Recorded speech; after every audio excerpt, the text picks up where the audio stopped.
You are listening to the Enormocast. We gotta get Listen, where you playing in town? You playing here? We're doing the Enormo Dome, whatever it is. It's terrific. Oh, It's yeah, a big house. place We sold that it side out. of town. That's a Very big nice. place. You sold What's it that, out. 20,000 seats? You really should. The hell are you doing? I couldn't sleep. I'm checking the ropes. There was a frayed end on your rope, and I'm cutting it out.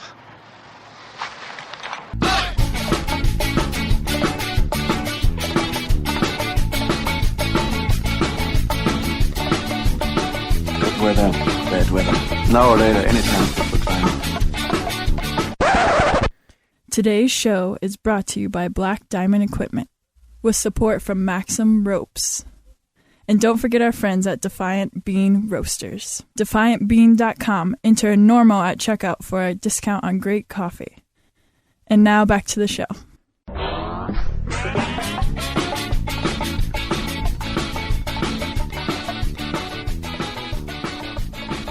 Hello and welcome to the Enormocast. This is your host, Chris Kalous. It is April 14th, about 9 o'clock Mountain Standard Time, and this is episode 55 of the Enormocast, a conversation with legend, climber, and guidebook author Eric Bjornstad. But before I tell you about my conversation with Eric, which definitely needs a little introduction, I'd like to remind everybody that next week, April 25th, I'm going to be doing a live Enormocast here in Carbondale, hosted by the 5 Point Film Festival at 10 o'clock on Friday morning at Bonfire Coffee downtown. And I'm also going to be MC on Friday night at the 5 Point Film Festival. If you want more information about the film festival, about coming to Carbondale for that, go to 5pointfilm.org. That's the number 5pointfilm.org. If you're in town, stop by the bonfire at 10 a.m. I'll be talking to some climbers, including my friend Jonathan Thiesinga, who will be returning for antics and talking about his trip to the Sudan to climb there in the middle of what was actually a heating up revolution. That's his thing, though. That's what he likes to do. Got some other guests on the line. We'll see how that pans out. Come by for some surprises, have some coffee, some bonfire, and enjoy the morning with the Enormocast. When I started the Enormocast, one of the ideas that I had was that I would end up archiving some of the great climbers, some of the older climbers that won't be here forever. And with that in mind, I caught up with Eric Bjornstad in a care facility in Moab, Utah. Listener Paul Booker got in touch with me and let me know how much fun he had had talking to Eric on his visits to the care center, and thought I might like to come down and have a chat with him. So I want to thank Paul for helping me facilitate this. So we went over there, and Eric took a fall a little while ago and is now pretty much bedridden, can get out of bed and walk a little bit, but is pretty much bedridden. And so I went into his room and hooked up the mics, and we had a nice chat.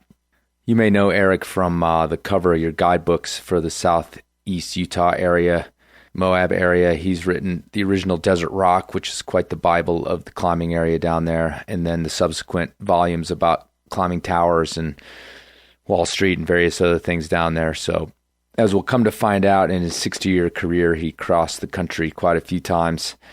In some ways, Eric was the prototype dirtbag, along with Fred Beckey, just trying to string together whatever money he could to make sure that he had enough time to climb. For me, it was an honor to sit down with the man, and I hope you enjoy it too. A conversation with Eric Bjornstad.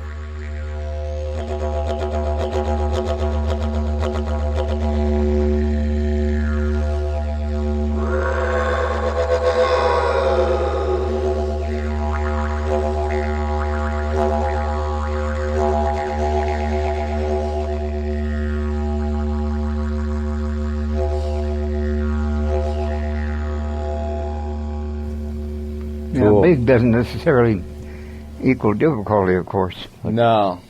But they're big and difficult. Yeah, I mean, they always, the Fisher Towers always captured my imagination just because of the size. And also, you know, like when you see the Titan, you know, from way out by the road, it's so dominating of the skyline. And, you know, Castleton is big and it's cool, but it doesn't it's not so massive, you know. Yeah, well, it's totally different rock, and that has a different image because of that too. Yeah, exactly. I read a bunch of stuff about your history just in sort of preparation for this, just to talking to you. Were you born in Bishop, or is that just where you grew up? It's where I grew up. Okay. And can you tell me a little bit, I mean, this must have been in what, the 40s? Well, I was born in 34. Okay. And my father was a boilermaker, pipe fitter, moved around a lot wherever the jobs went. So, that's how we ended up in Bishop, because they were building the power dam in Owens Gorge. Oh, sure. And it was before any climbs had been done anywhere near there. Mm-hmm. Of course, now it's pretty well known. But I liked Bishop because I was a teenager and I did a lot of fishing, a lot of hunting. Mm-hmm. I wasn't into climbing until a little bit later. Well, I mean, I'm trying to... Bishop isn't a very big town now, but I can't imagine. It must have just been a little stop on the road. Yeah.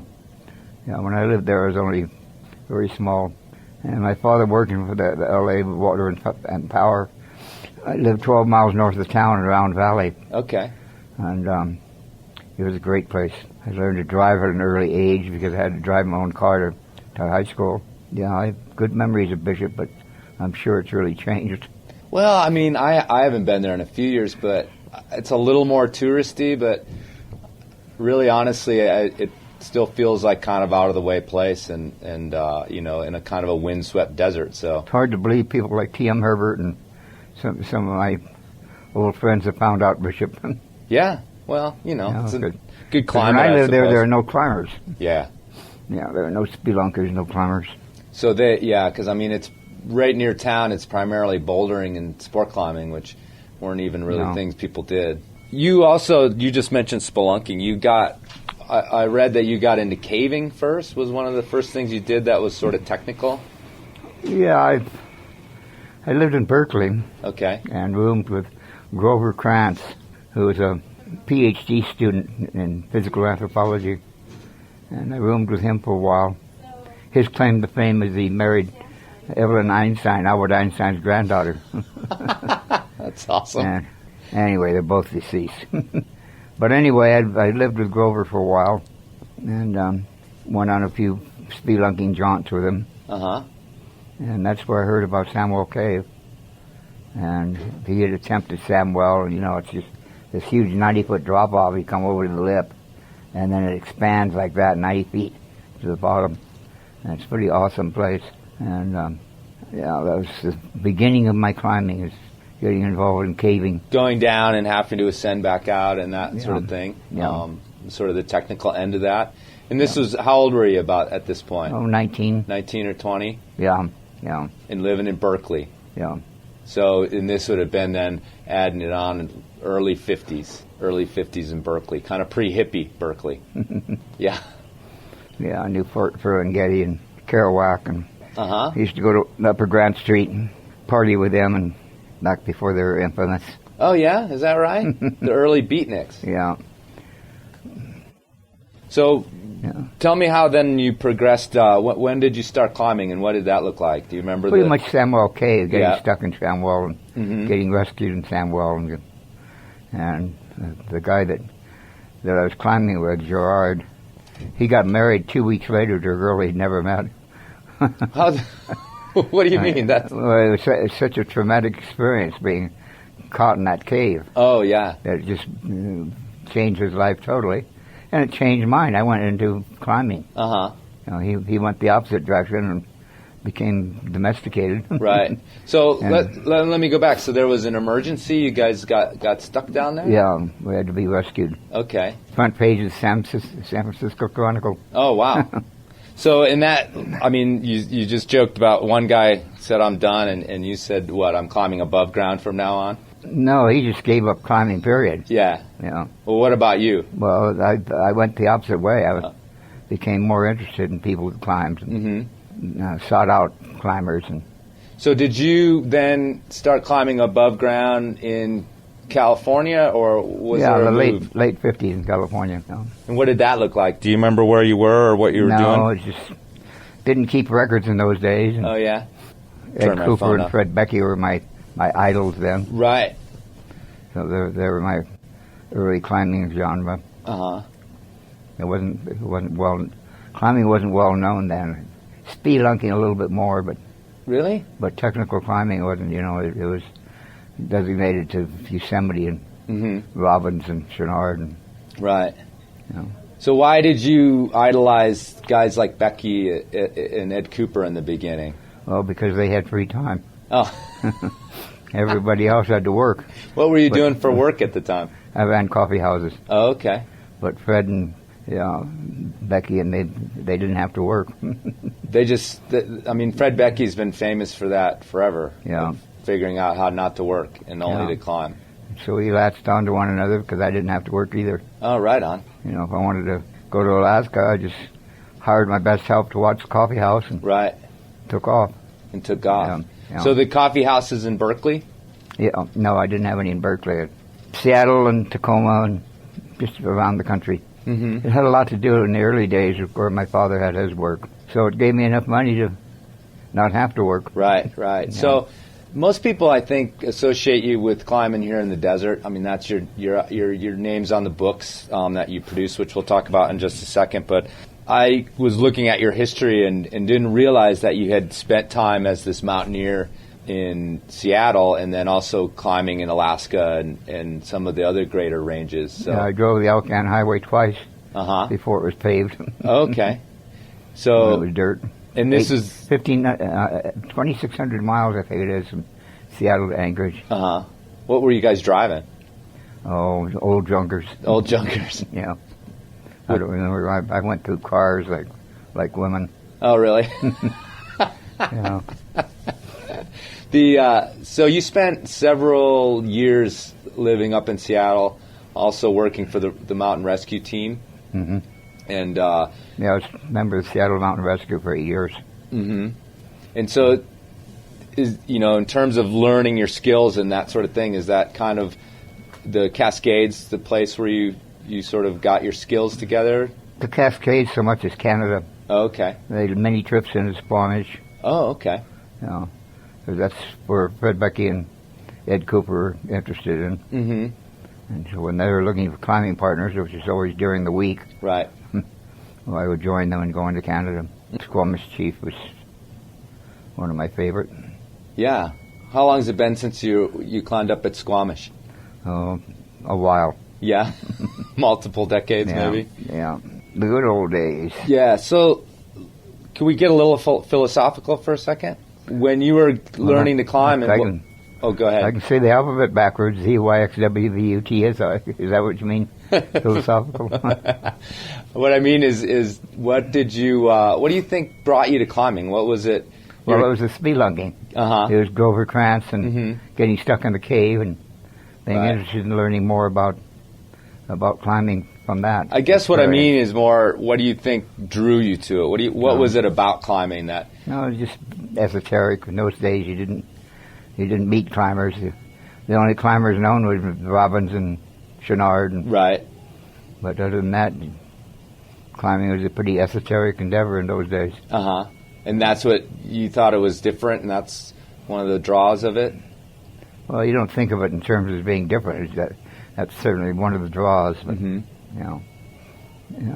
I enjoyed the isolation, the wilderness aspect of it. Back in those days, if you met other climbers, you went the other direction. Right. Now if you meet other climbers, oh, hi, my name's such and such. What are you doing today?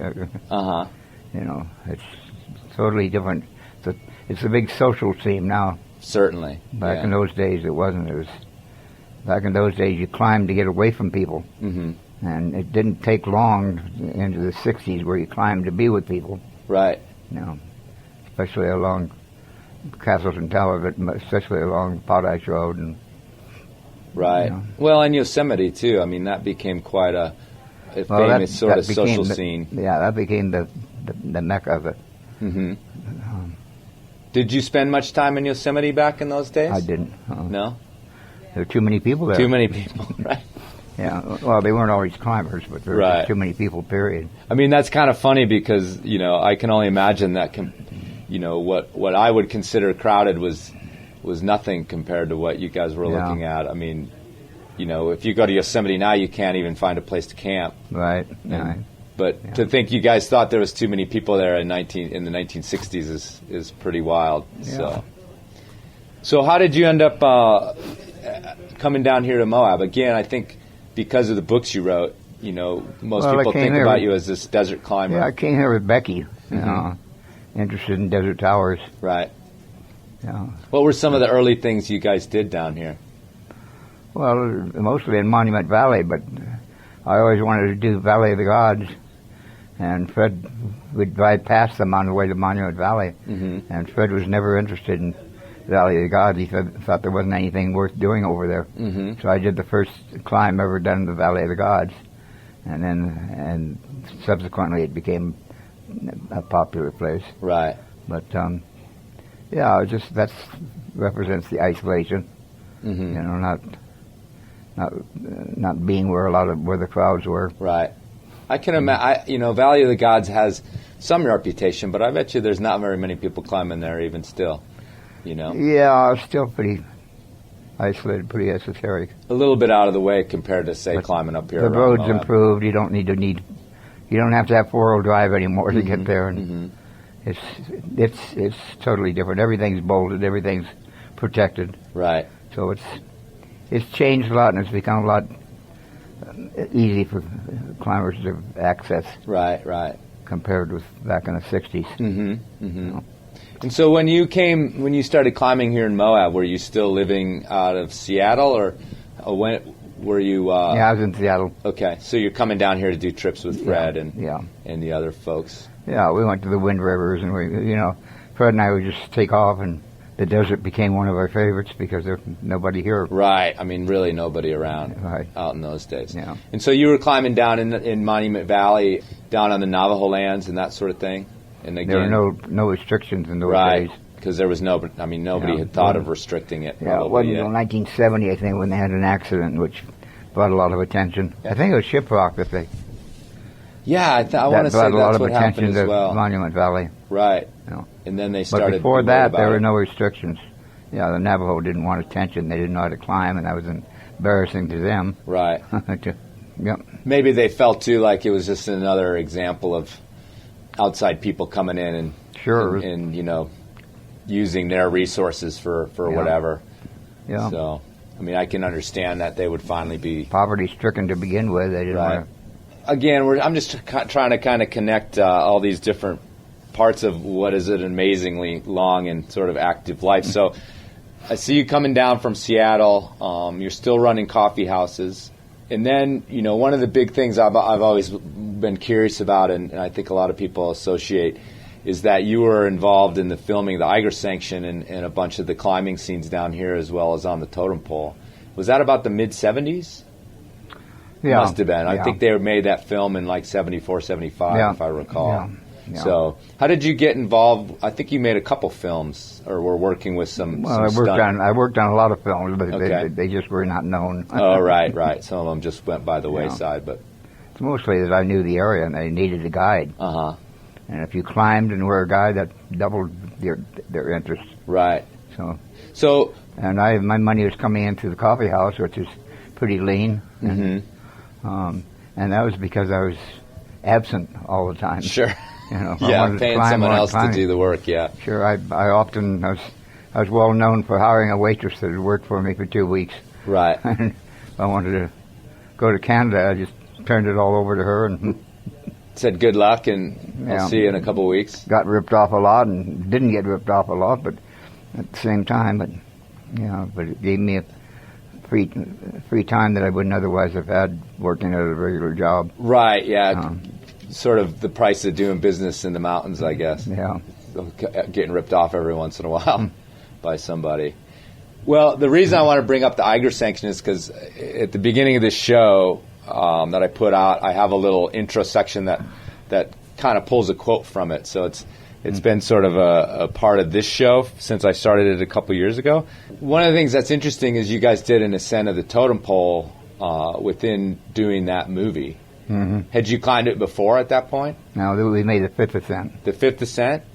And then by contract with the Navajos, the route was taken down. Is that right? The route was never really established. I mean, it had been climbed a few times before, but I think they paid $40,000 to the Navajo, right, to be able to do the totem pole. Mm-hmm. And of course, Hollywood has all the money. Sure, there was nothing to them. Yeah, but it was money that got permission for. And the totem pole was not really sacred. Mm-hmm. Shiprock was, right, Spider Rock, but the totem pole was not really on the Navajo list of sacred desert entities. Yeah, right. So we're lucky in that respect, mm-hmm. since it seems to be about the tallest, thinnest tower in the world. Yeah. Obviously, it's every desert climber's dream to pull that one off. Yeah, about 18 feet thick in the middle and about 400 feet high. Yeah. Yeah, but in a great place, no people. Right, no people at all. Yeah. So in that movie, you guys were doing a lot of the climbing on the film, in terms of. I mean, I've watched the movie a whole bunch of times. I don't know if you've watched it many times or remember it at all, but they do a lot of cutaways to different people climbing. A lot of it was done in Monument Valley, but over towards Goulding. Yeah, not really in totem pole area. Yeah. You can, if you're a climber, you can tell. Yeah. Obviously, you can say, "Wait a minute, that's nowhere near the totem pole." Right. But they filmed it in together and stuck it together. Yeah, Mike Hoover is responsible for that. And I understand that Clint Eastwood actually did a bunch of the climbing, or did a fair few of the stunts. He was pretty active about it. Mm-hmm. So he's very physically adept, and he enjoyed being there. And he did some of the stunt work himself. Right. Pretty daring. He went hand over hand across over the totem pole, and the one scene, and there wasn't anything between he and several hundred feet under him except the safety line. Right. And, if you're not a climber, you don't know how much to trust that safety line. Sure. Well, I don't even think they would let their stars do those sorts of things anymore, in Probably terms not. of insurance and, not wanting to have the film come to an end when their main character plummeted or whatever. But so were you on the unit in the desert only, or did you end up going over to Europe with them? No, just in the desert. Mm-hmm. They had already filmed in Europe. Oh, okay. The desert was the last that they filmed. Oh, okay. Yeah, that's of course. It's funny because it always seems like they go in order, but of course they don't. No. Yeah. That's and awesome. They follow the weather sometimes. And So when did you start spending all your time in Moab? Well, I never spent all my time here. This is just a home base. Right. Well, in terms of living here is what I'm getting at. 1960 maybe. Mm-hmm. 59, 60. Oh, okay. Yeah, that's where Moab became home. Oh, wow. That was a long time ago. What was it like? A long time. It's a long time. What was it like in 1960? I mean, what was the town like? There are a few fishermen. Okay. But hunting and fishing is what it was known for. Uh-huh. I mean, people didn't even know how to spell climbing those days. Sure. There's a B in it. Yeah, and it was essentially the economy was mining, I suppose. Yeah, still? It was the end of the uranium days. Did you ever get involved with that in terms of the work that you did? Only using their trails that they blazed. Yeah, I know. That's what I always tell climbers. Yeah, is that none of these roads we use would be here without the mining. Yeah, and I became friends with the miners because they knew the area, and they would take me out to places that other people didn't know about. Mm-hmm. Exploring the desert, I'd get down trails that were unknown to the general public. Sure. So you moved from a basically really wet, sort of temperate climate down to the desert. What drew you to Moab? Just the no people? Yeah, the no people, and being the center. If you wanted to climb something on the desert, you struck out from Moab. Yeah, it wasn't the people here. Mm-hmm. No, Moab was the base from which you went out to climbs in all directions. Mm-hmm. From Moab you can go any direction and find climbing, even towards the LaSalle's. So that was a great appeal to somebody that wanted to get away from people. What were you doing for a living then? Once you were coffee down houses. Still coffee houses here, or just still running them? from a distance up in Seattle. From a distance, absentee owner for many years. Yeah, I had many coffee houses. I think I had 7 coffee houses altogether, but I spent almost no time at them. They were just a matter of going in and getting money to buy coffee or buy rub to go to the next climb. That's amazing. Yeah, I was an absentee owner. So in a lot of ways you did find the dream in terms of figuring out a way to climb as much as you could and make just enough money. Sure. Fred Beckey and Ed Cooper had found it, and I found it my way. So as you were climbing up through the time in Moab, if we skip ahead a little bit, when did you sort of decide that it was time to write these guidebooks? They came to Fred and wanted him to write the guidebook, and he felt that I knew the area a lot better than he did because I lived here and had, climbed on the desert as much as he had at that time. Sure. And so it was pretty much the influence from Fred Beckey that I wrote the guides. Well, the Desert Rock, the original one, is now it's sort of a revered collector's item in terms of guidebooks because obviously it's way out of print. And, I have one that's considered my very personal relic. Actually, if I'd have thought ahead, I'd have brought it down to have you sign it, and I probably will come back, actually, in the next couple of weeks and have you sign it. But just in my climbing, I bought that book right when it came out, but I had only been climbing for about a year, the Desert Rock, and it basically changed me as a climber. Like, I became a desert climber because of this book that you wrote, the blueback one. It enticed a lot of people to come to this area they hadn't heard of before. Yeah, I bet.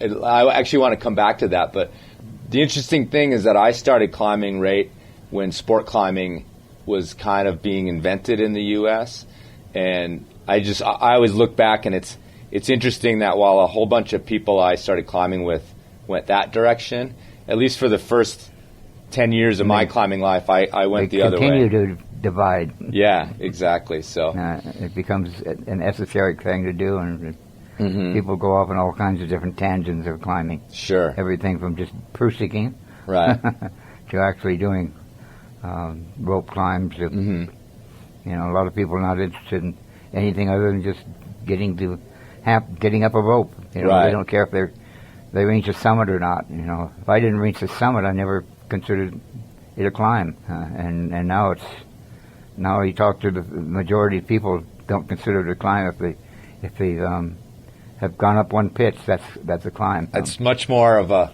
totally changed something you can just do in the afternoon, like going golfing or whatever. Although like you just said, there's all these different paths. I think plenty of people still are of that vein of climbing to the top and having those adventures. Most climbers now are just as satisfied stepping off their bumper to play. Right. Potash Road is a perfect example of that. Right. Well, you just mentioned something that I'm curious about in terms of all guidebook authors, but yourself. You just said, well, I think that book enticed a lot of people to come here. And so as a person who came here because of the isolation, was there any conflict in your mind about writing the guidebook and what the effects might be, or do you think it's mostly been positive? No, I'm just purely interested in getting the money to climb a few more days. Oh, okay. And that was what Fred Beckey and Ed Cooper were both interested in a guide, but they didn't have the time. Right. Guidebook authorship isn't always seen as such a great moneymaker, though. I mean, in modern times, anyway. Yeah, you don't make a lot of money off of it. No, I mean, compared to the amount of work that you have to put into it. For me, it was free time, totally free time. Sure. I didn't make enough money to drive to L.A., or, it was the free time that it gave me. And for most people now, it's not the free time, it's access. People get involved in climbing because it's a social thing. They want to meet other climbers. Sure. I got involved in climbing to get away from other climbers, kind of the way it went. Going back to that guidebook, it's got a lot of history. It was sort of a philosophy where you definitely wanted to also tell the history of the area. Yeah. Did that just seem like what you ought to do, or was that something that you philosophically? What I was interested in. I was interested in the remote areas that few people had ever been to. Sure. Not so much to publicize them, but just because they interested me, because they were so isolated, so remote. But it was back in the days when climbing was he had hemp ropes, and climbing was a suicide thing. Oh, sure. It was much more risky than it is now. Yeah, but that was the challenge. That was the interest. Not climbing for the social scene, but climbing because of the remoteness and because you didn't meet other climbers. It wasn't for everyone, but that's what I chose. And Fred Beckey and Ed Cooper were choosing at the time. Did you ever meet Ed Cooper? No, I didn't. No, I only know the name. He's still around. Oh, yeah? Where does he live?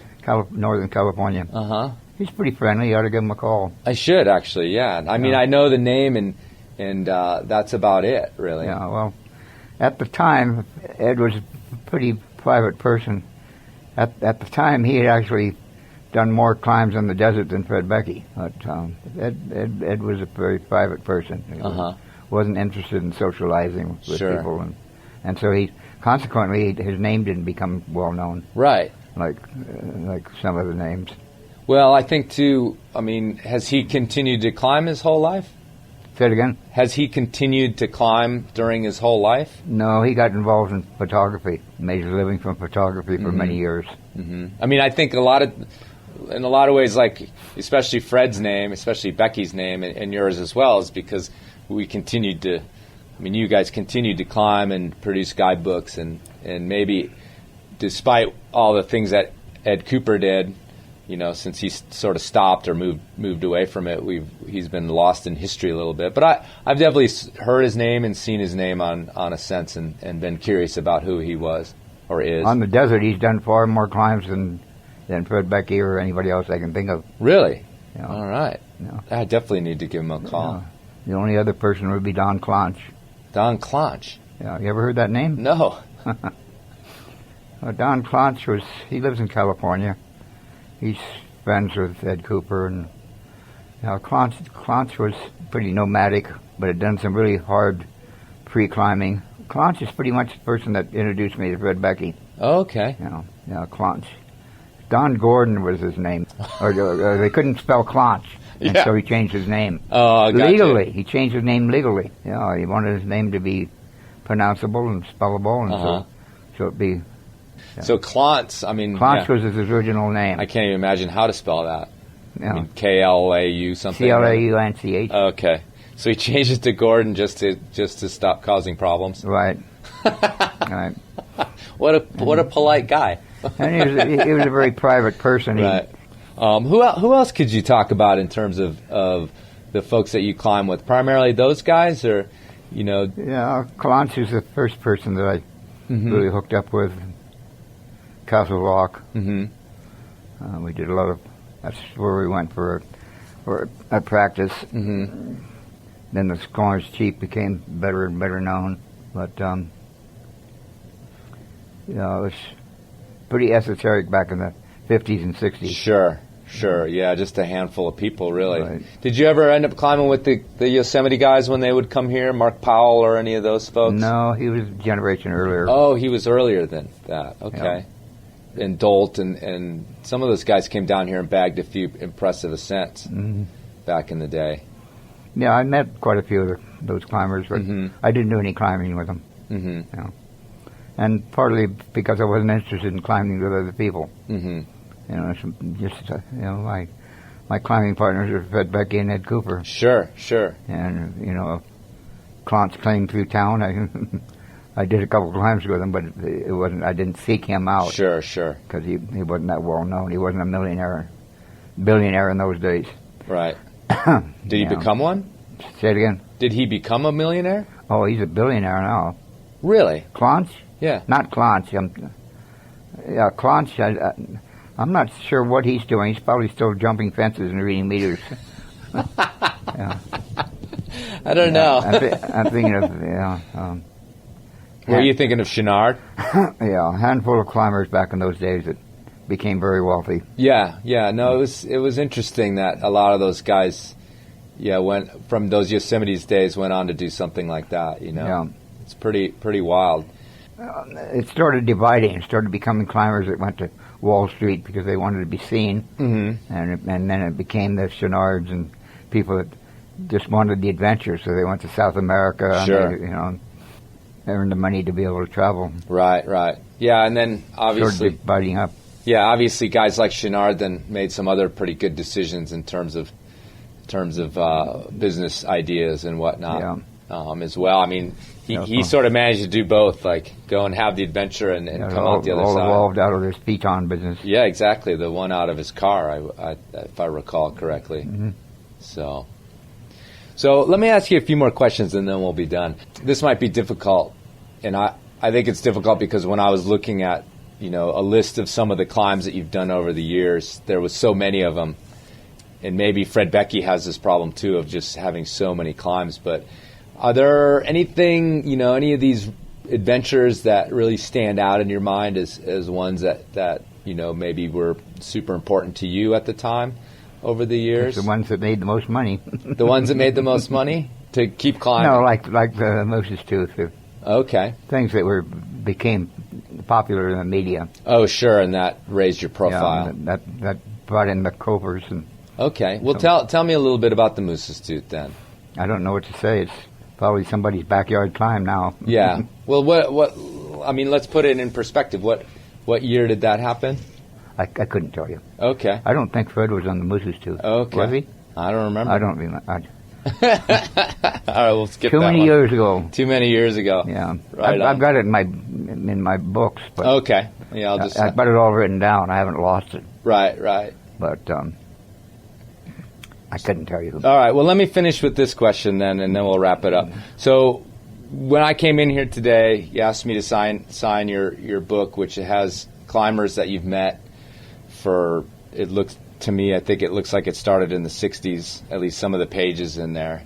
And when? In the '60s, I think. Yeah. Yep. I think the earliest ones I saw in there were from like '62, '63. Yeah. You also wrote Then I worked for Harvard for 10 years. Okay. And had it in storage. Okay. So for 10 years I didn't get any signatures. Uh-huh. And it wasn't after I quit Harvard in 85, that I got my stuff out of storage and got my sign-in book and had people start signing their names again. So what were you doing at Harvard? Sorry, we have to go on that. I worked on air now. pollution lung study. Okay. I did that because they paid me so much money I couldn't quit. I worked 8 months out of the year. I had a month off at Christmas and 3 months during the summer. Right. And I got paid the same amount when I wasn't working as when I was working. So were great you job. Were you actually living in Cambridge up at Harvard, or no, were you doing it remotely? No, I was doing field work. Okay. And I had to go back to Cambridge, every year you had to report in to Harvard. Okay. Sit through some seminars. It took about 2 weeks. And then I was free for a couple months. Right. So air pressure on lungs, so we're talking about like altitude kind of stuff? No, it had to do with hydrocarbons and had to do with the pollutions that you get in the east compared to the pollutions that you get in the west. Okay. Which are totally different. Uh-huh. Because the source is different. Uh-huh. So we skipped this era. Did you have some sort of degree or background in this kind of research? How did you end up getting the this right work? people. Oh, yeah? Just knew the right people. Dr. Ferris was a climber. Uh-huh. He'd done some climbing in Alaska in the early days in the 20s and so on. And I became friends with Dr. Ferris. And okay. It was just knowing the right people that got me the job. Right on. And this was something you were doing field work, so you could probably end up having time to climb still. Well, the job consisted of 8 months out of the year. Right. The rest of the time, 4 months out of the year was totally my own. Okay. And with money in your pocket. And key to the car. Right. Excellent. Yeah. So it was a great job for a climber. Well, because, I mean, these expeditions that you went on to Alaska or whatever, I mean, those must have cost a little bit more money than climbing desert towers. Yeah. So that probably it was the job with Harvard that really paid my way for a long time. That's awesome. That's incredible. All right, the right place at the right time. Back to this book and this idea. I mean, you said, okay, I wrote these guidebooks to try to make some money, and yet I kind of see a trend that you are a historian. You're someone who's kept these records of all these climbers you met. The history of climbing, who climbed what, and as I got further and further into it, it became more and more appealing. Mm-hmm. And so I was more interesting in who came before me. Right. And what had been climbed before me. So what do you think the legacy of this book is going to be? It sells for $200 a piece now. Oh, yeah? Desert Rock? Oh, Desert Rock does, yeah, certainly. Is that what you're talking about? No, I'm talking about your archive. What's going to happen to your archive when you're gone? Oh, I don't know. If somebody's cold, I guess they'll start a fire with them. Oh. I hope not. I certainly hope not. I have no idea. You don't have any plans for it? No, my idea of writing is for my children. Okay. You know. Okay. I mean, the guy down the street's not going to be interested in reading about Eric Bjornstad's climbs. Actually, in Moab, I think the guy down the street might actually be interested in reading about it. As regained Moab is being found out. Well, yeah, it's been found out. Yeah. It's been found out. So you look back on your life of climbing. You've been climbing for, I mean, I'm going to guess 60 years or more. Or? Well, my first climbs were in '59. Okay. So, yeah, I'm going to do the quick math. Yeah. So, yeah, we're looking at nearly 60 years anyway. You know, most people don't live that long. Especially climbing, right? Yeah, especially climbing back in those days. Yeah, especially climbing. Yeah, it's amazing to pick up climbing magazines and see who has died last issue. Yeah, I bet. There's a little bit morbid. But climbing is totally different. You're doing a different type of climbing now. Sure, certainly. Yeah. So is there anything you wish you'd done? That I haven't done? Yep. Oh, there's this one lady, one girl that I was really interested in. Okay. She always slipped my fingers. All right, I got you. Well. But other than that, I can't, I've eaten all the food that I ever wanted to eat. And, no. Any climbs out there that you wish you'd gotten to? They keep saying, why didn't you go to Europe? And I didn't go to Europe because there's so much here that hadn't been climbed. Certainly. I hadn't been to so many of the ranges in the States. I really had no desire to go to Europe.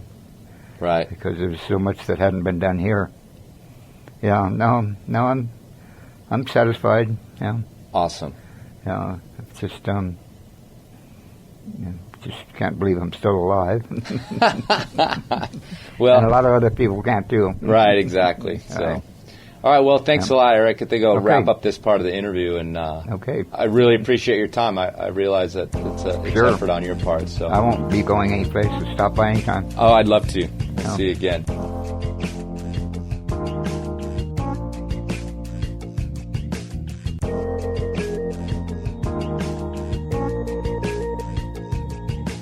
All right, folks, thanks for listening.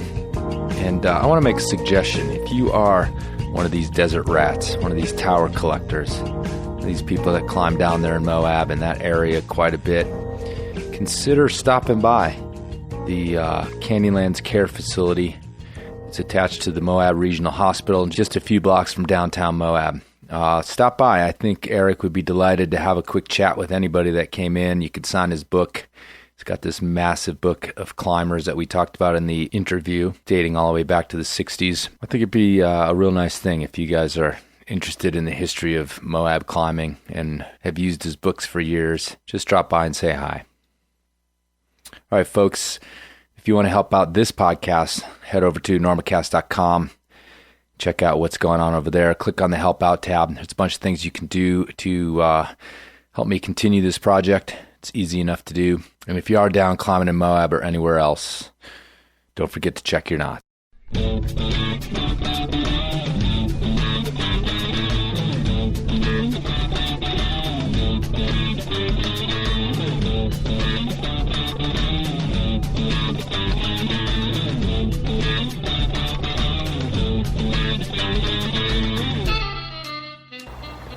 come far, pilgrim. Feels like far. Were it worth the trouble? What trouble?